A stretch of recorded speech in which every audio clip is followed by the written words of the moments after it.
Kottayam parliament മണ്ഡലത്തിൽ നിഷ്പക്ഷ വോട്ടർമാരെ സ്വാധീനിക്കാൻ പ്രവർത്തനങ്ങൾ സജ്ജമാക്കി LDF. നിയോജക മണ്ഡലം കൺവെൻഷനുകൾ ഈ മാസം 11-ന് തുടങ്ങും. പാർലമെന്റ് മണ്ഡലം കൺവെൻഷൻ കോട്ടയം തിരുനക്കരയിൽ ഈ മാസം 10-ന് CPI സംസ്ഥാന സെക്രട്ടറി ബിനോയ് വിശ്വം ഉദ്ഘാടനം ചെയ്യും. തോമസ് ചാഴികാടൻ MP-യുടെ വികസന രേഖ ഒരു ബൂത്തിൽ 60 എണ്ണം എന്ന നിലയിൽ വിതരണം ചെയ്യും. നിഷ്പക്ഷ വോട്ടർമാരെ സ്വാധീനിക്കലാണ് ലക്ഷ്യം. നിഷ്പക്ഷ വോട്ടർമാരുടെ പട്ടിക തയ്യാറാക്കും. മണ്ഡലത്തിലെ വികസനങ്ങൾ ഇവരോട് വിവരിക്കുന്നതിന് ബൂത്ത് തലത്തിൽ നിരന്തര സമ്പർക്കം നടത്തും. അതിനിടെ മണ്ഡലത്തിലെ പ്രമുഖ വ്യക്തികളെയും സംഘടനാ ഭാരവാഹികളെയും സ്ഥാനാർത്ഥി നേരിൽ കാണും.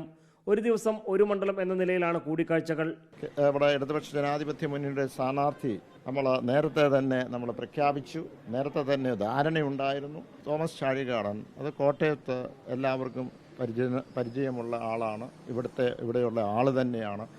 ഈ എപ്പോഴും മത്സരിച്ചിട്ടുള്ള ഒരേ ചിഹ്നത്തിലാണ്. 7 നിയോജക മണ്ഡലങ്ങളിലെയും മേഖലായോഗങ്ങൾ പൂർത്തീകരിച്ചാണ് പാർലമെന്റ് മണ്ഡലം കൺവെൻഷനിലേക്ക് LDF കടക്കുന്നത്. 3 ദിവസത്തിനുള്ളിൽ നിയോജക മണ്ഡലം കൺവെൻഷൻ പൂർത്തീകരിക്കുന്ന തരത്തിലാണ് ക്രമീകരണം.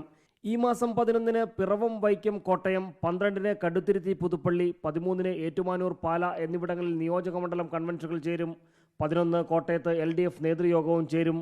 14 മുതൽ 17 വരെ പഞ്ചായത്ത് തല നിയോജക മണ്ഡലം കമ്മിറ്റികൾ ക്രമപ്പെടുത്താനാണ് നിർദ്ദേശം.